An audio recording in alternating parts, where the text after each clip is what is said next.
Hello friends, आज अपन पढ़ने जा रहे हैं क्लास 9 का एक्सरसाइज है 6.2 का क्वेश्चन नंबर 5। चैप्टर है lines and angle, chapter number 6। Question number 5 देकर रखा in figure 6.27 P Q and R S are two mirror placing parallel to each other. Question कहना चाह रहा है कि पी क्यू और आर एस दो मिरर दे के रखेंगे। ये कैसे दे के रखेंगे? पैरेलल दे के रखेंगे, एक दूसरे कैसे रखे होंगे? पैरेलल रखे हुए हैं। And incident ray A B striking the mirror P Q. अब क्या एक रे जाती है, ए बी रे कहाँ स्ट्राइक करती है? किस सरफेस पे जाके स्ट्राइक करती है? मिरर पे जाके पी क्यू पे स्ट्राइक करती है। ठीक है। The reflected ray moving along to the path B C. और इसको जैसी पॉइंट बी पे जाती है और रिफ्लेक्ट करके कहाँ पहुंच जाती है? पाथ इस पे पहुंच जाती है, बी सी पे पहुंच जाती है, पाथ पे, है ना, बी सी पाथ पे पहुंच जाती है। Then and strike the mirror R S. कहाँ स्ट्राइक कर रही है? मिरर आर एस पे स्ट्राइक कर रही है, पॉइंट सी पे। And again reflect back alone C D. फिर रिफ्लेक्ट होकर कहाँ पहुंच जा रही है? सी डी पे पहुंच जा रही है। तो प्रूव करना अपन को, जो ए बी दे के रखा ना, ये पैरेलल है किसके? सी डी के। ये अपन को प्रूव करना है। ठीक है। प्रूव करने से पहले अपन क्या करेंगे? थोड़ा सा कंस्ट्रक्शन करेंगे इस क्वेश्चन में। जो दे के रखी ना, रेस दे के रखी डिफरेंट डिफरेंट के बीच में, अपन क्या करेंगे? थोड़ा सा कंस्ट्रक्शन करेंगे। ठीक है। सबसे पहले अपन क्या करेंगे? जो दे के रखा हुआ है ये देखा ए बी रे दे के रखी हुई है, ये कहाँ रिफ्लेक्ट आके आ रही है? तुम्हारी बी सी पे। और फिर बी सी से रिफ्लेक्ट होकर कहाँ जा रही है? डी पे जा रही है। तो अब ये रे दे के रख रही है, रे मतलब लाइट पास हो रही है। जब लाइट पास होगी किसी मिरर से तो एक रे तो होगी नहीं, मल्टीपल रेज होंगी। उसी प्रकार से कुछ रे क्या होंगी? इसके सेंटर से, है ना, सेंटर से भी गुजरेंगी। और यहाँ रिफ्लेक्ट होगी तो इसके भी सेंटर से गुजरेंगी। उन रेज को अपन क्या बोलते हैं? बेसिकली नॉर्मल बोलते हैं। तो इन दोनों के बीच में अपन क्या नॉर्मल बना देते हैं इन दोनों के बीच का अपन नॉर्मल। इसको अपन मैन कराते हैं, इसके बीच का अपन नॉर्मल बना देते हैं। नॉर्मल बोल दें या इनको परपेंडिकुलर बोल दें, और इन दोनों के बीच में भी क्या बना दें? नॉर्मल बना देते हैं अपन। ठीक है।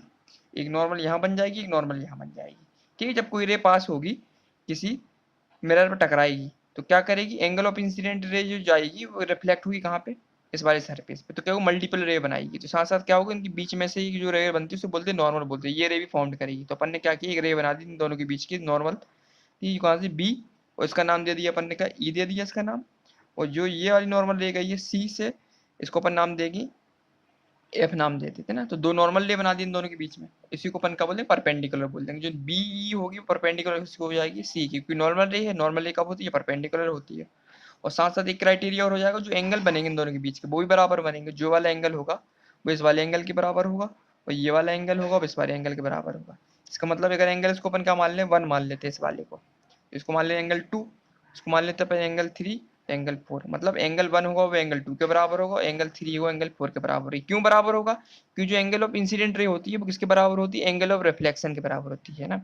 एंगल ऑफ इंसिडेंट बराबर होती है एंगल ऑफ रिफ्लेक्शन के, इसलिए एंगल 4 होगा वो एंगल 3 के बराबर होगा, और एंगल 2 होगा वो एंगल 1 के बराबर होगा। ठीक है। ये क्राइटेरिया इसमें यूज करेंगे। तो अपन लिख देते हैं, अपन जो कंस्ट्रक्ट किया अपन ने लिखेंगे कंस्ट्रक्ट में। कंस्ट्रक्ट या कंस्ट्रक्ट किया अपन ने, सबसे पहले अपन ने बनाई क्या? एट पॉइंट, कौन सा पॉइंट लिया अपन ने? बी पॉइंट पे। एट पॉइंट बी ड्रॉ किया अपन ने। क्या ड्रॉ किया? पैरेलल लाइन बनाई है। क्या बनाई है? B E. पैरेलल किसके? किसकी पैरेलल दिख रही है अपन को? बी पी क्यू के। ठीक है। और फिर सिमिलरली किस पॉइंट की बात करेंगे? अब पॉइंट किसकी बात करेंगे? पॉइंट, कौन सा पॉइंट दिख रहा है अपन को? सी पॉइंट पे। इस पे भी अपन ने ड्रॉ किया। क्या ड्रॉ किया अपन ने? इस पे पैरेलल क्या बनाया अपन ने? C F. जो पैरेलल किसकी होगी? इस वाली की, आर एस की। ठीक है। इन दोनों को अपन ने क्या किया? कंस्ट्रक्ट कर लिया। कंस्ट्रक्ट के लिए तो अपन लिख लिया। सो साथ साथ अपन को ये पता चल रहा है कि एंगल 1 है किसके बराबर है? एंगल 2 के। ये वाला एंगल इसके बराबर है। और एंगल कौन सा? 3, ये किसके बराबर हो गया? एंगल 4 के, है ना। इससे पता चल रहा अपन ने जो कंस्ट्रक्ट किया। क्यों है? क्योंकि अपन लिख देंगे एंगल ऑफ इंसिडेंट, इंसिडेंट होता है वो बराबर होता है किसके? एंगल ऑफ रिफ्लेक्शन के। ये क्या? फिजिक्स का रूल है, क्लास 8 में अपन ने पढ़ा हुआ है। एंगल ऑफ इंसिडेंट होगा, जो एंगल यहाँ से गुजरेगी वो किसके बराबर होगी? एंगल ऑफ रिफ्लेक्शन के बराबर होगी। ये किस में पढ़ा अपन ने? क्लास 8 में पढ़ा हुआ है। क्योंकि ये मिरर दे के रखा, मिरर में हमेशा यही होता है, जब कोई एक रेज गुजरती है एंगल ऑफ इंसिडेंट वो हमेशा किसके बराबर होती है? एंगल ऑफ रिफ्लेक्शन के बराबर होती है। और सावधान के बीच से का एक नॉर्मल पास होती है। तो अपन ने कंस्ट्रक्ट कर दिया, तो इसके बारे में अपन ने लिख दिया। इसको अपन मान लेंगे इक्वेशन फर्स्ट। ठीक है। अब देन अपन को अब क्या दिख रहा है? अपन को बी दिख रही है अपन को, बी और सी। अब ये क्या दिख रहा है अपन को, पैरेलल हो जाएंगे बिल्कुल, है ना, पैरेलल भी हो जाएंगे क्योंकि ये नॉर्मल रे है और दोनों कैसी हैं तुम्हारी, बराबर दे के रखेंगे। इसका मतलब ये रे कैसे होंगी, पैरेलल हो जाएंगी। तो अपन लिख देंगे अगले स्टेप में, बिकॉज बी ई, ये देख रही तुमको परपेंड नॉर्मल रे और इसकी नॉर्मल रे पैरेलल है तुम्हारी एफ सी के, एफ सी के पैरेलल है ये दोनों, क्योंकि सीधे सीधे स्ट्रेट लाइन गई, नॉर्मल देके रखी, दोनों क्या होंगी, पैरेलल होंगी। क्योंकि ये जो एंगल देके रखे ना, ये सामने वाला एंगल, ये भी पैरेलल है, तो ये नॉर्मल लेके गई तो ये भी इसकी पैरेलल होगी। ठीक है, लेकिन देयरफॉर इसके कारण, देयरफॉर जो एंगल 2 दिख रहा है अपन को, ये वाला एंगल और ये एंगल 3, तो ये भी बराबर हो जाएंगे। एंगल 2 इक्वल टू एंगल 3 कब बराबर हो जाएंगे, ये दोनों एंगल कैसे हैं तुम्हारे, अल्टरनेट अपोजिट एंगल है। अल्टरनेट है ना तुम्हारे, देखो ये अगर लाइन पैरेलल होगी तो ये वाले जो जो एंगल होंगे वो कैसे होंगे, अपोजिट एंगल होंगे। ये एंगल 2 दिख रहा ना और एंगल 3, ये कैसे होंगे, अल्टरनेट अपोजिट एंगल हो जाएंगे। अपन लिख देंगे इसको, एंगल 2 और एंगल 3 कैसे, अल्टरनेट, कैसे हैं, अल्टरनेट अपोजिट,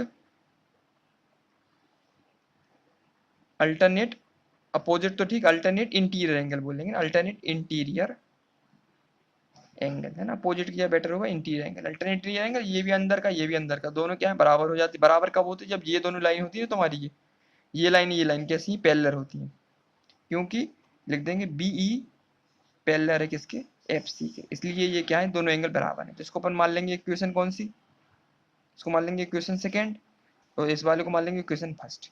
तो फिर लिखेंगे from from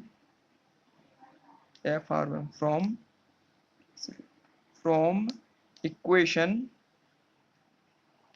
first and second, तो अपन को क्या मिल जाएगा, देखो एंगल 1 इक्वल टू एंगल 2 और एंगल 3 इक्वल टू एंगल 4 और एंगल 2 इक्वल टू एंगल 3 के बराबर देखा था। इससे अपन को क्या पता चल रहा है अपन को, तो एंगल 1 होगा वो एंगल 2 के बराबर हो जाएगा, नहीं हो जाएगा इस इक्वेशन से, कैसे हो जाएगा, क्योंकि ये बराबर है, ये इसके बराबर है, तो ये वाला एंगल इसके बराबर ऑलरेडी हो जाएगा, कि सारे एंगल सबके बराबर देखे रहे तो एंगल 1 एंगल 4 के बराबर हो जाएगा, ये वाला एंगल इसके बराबर हो जाएगा, है ना, कि सारे एंगल, एंगल 1 एंगल 2 के बराबर है, एंगल 2 एंगल 3 के बराबर है, तो एंगल 2 और एंगल 3 बराबर है। तो यहाँ पे ये दे के रखा अपना एंगल 1 है, यहाँ पे एंगल 2 दे के रखा, वहाँ पे अपन क्या पुट कर सकते हैं, एंगल 4 पुट कर सकते हैं, क्योंकि एंगल 3 किसके बराबर देख रहा है, एंगल 4 के, और एंगल 2 किसके बराबर देख रहा है, एंगल 3 के, इसलिए मतलब सारे एंगल क्या बराबर है एक दूसरे में। तो एंगल जो 3 1 हो जाएगा एंगल, जो किसके बराबर होगा, एंगल 4 के बराबर हो जाएगा। ठीक है, जब इतना निकल आया अपना, अब इसके बाद क्या करेंगे अपन, अगले स्टेप में एक स्टेप एक्स्ट्रा ऐड करेंगे, इसमें क्या करेंगे, मल्टीप्लाई कर देंगे किसका, 2 का, मतलब लिखेंगे मल्टीप्लाई 2 बोथ साइड, 2 का मल्टीप्लाई कर देंगे। ठीक है, तो ये हो जाएगा तुम्हारा 2 एंगल 1 इक्वल टू 2 एंगल 4। ठीक है, तो अपन को करना पड़ेगा थोड़ा सा कंस्ट्रक्ट करने का। अब ये 2 एंगल 1 को अपन क्या लग सकते हैं, एंगल 1 प्लस एंगल 1 लिख सकते हैं इसको। इसी प्रकार से एंगल 2 एंगल 4 को अपन क्या लिख सकते, डबल एंगल 4 प्लस एंगल 4 लिख सकते हैं, क्योंकि दो एंगल 1 एक के 1 एंगल 1 के देकर रखे, 2 एंगल अपने एंगल 4 के देकर रखे, तो उसको तोड़ के अपन क्या, angle 1 plus angle 1 equal to angle 4 plus angle 4। अब क्या करेंगे अपन, वैल्यू पुट कर देंगे। देखो एंगल 1 का तो अपन 1 ही रखेंगे, और एंगल 1 की जगह क्या देकर रखा था, एंगल 1 किसके बराबर, एंगल 2 के बराबर, तो अपन एंगल 2 रख देंगे यहाँ पे। ठीक है, इक्वल टू, और एंगल 4 था, किसके बराबर देकर रखा था, एंगल 4, एंगल 3 को, तो यहाँ एंगल 3 लिख देंगे और प्लस एंगल 4 लिख देंगे। ठीक है, angle 1 plus angle 2 equal to angle 3 plus angle 4। ठीक, इससे क्या क्लियर हो रहा कि देखो ये एंगल 1 और एंगल 2, ये पूरा एंगल दिख रहा तुमको, इसको अपन क्या लिख सकते हैं यहाँ पे, तो फाइनली अपन यहाँ लिखेंगे इसको, जब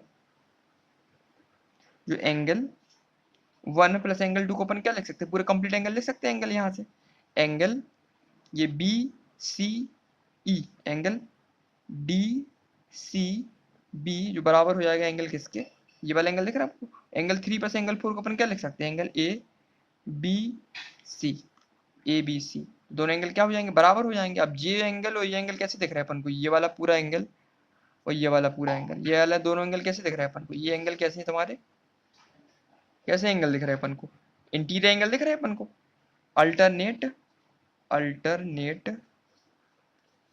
interior angle, alternate interior angle दिख रहा है अपन को, क्यों दिख रहा है अपन को अल्टरनेट इंटीरियर, क्योंकि ये वाली लाइन और ये वाली लाइन क्या पैरेलल है ना, तो दोनों जो एंगल बनेंगे इसके कैसे बनेंगे, अल्टरनेट इंटीरियर एंगल बनेंगे, ये दोनों अल्टरनेट इंटीरियर एंगल है। जब अल्टरनेट इंटीरियर एंगल है, क्यों अल्टरनेट एंगल है, बिकॉज अल्टरनेट एंगल, सो जो एंगल होगा ये ए बी होगा, ए बी है पैरेलल होगा सी डी के। जब ए बी सी डी के पैरेलल होगी तभी ये वाला एंगल, पूरा वाला एंगल और ये वाला पूरा एंगल, ये दोनों कैसे होंगे, अल्टरनेट इंटीरियर एंगल होंगे। तो अपन को ये तो प्रूव करना था, जो ए बी होगा वो किसके पैरेलल होगा, सी डी के। इसी को अपन ने प्रूव कर दिया।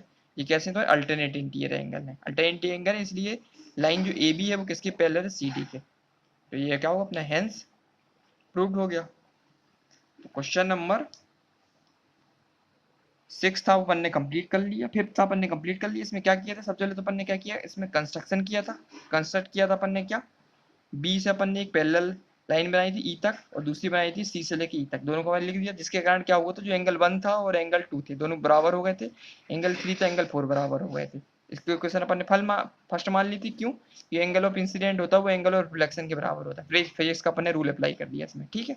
इसी के साथ में जो एंगल बी था, जो पैरेलल लाइन ली थी, और एंगल सी एफ ये पैरेलल लाइन ली थी, ये दोनों पैरेलल थी, इसलिए जो एंगल 2 था वो एंगल 3 के बराबर हो गया। ये एंगल कब बराबर होंगे, क्योंकि अल्टरनेट इंटीरियर एंगल है।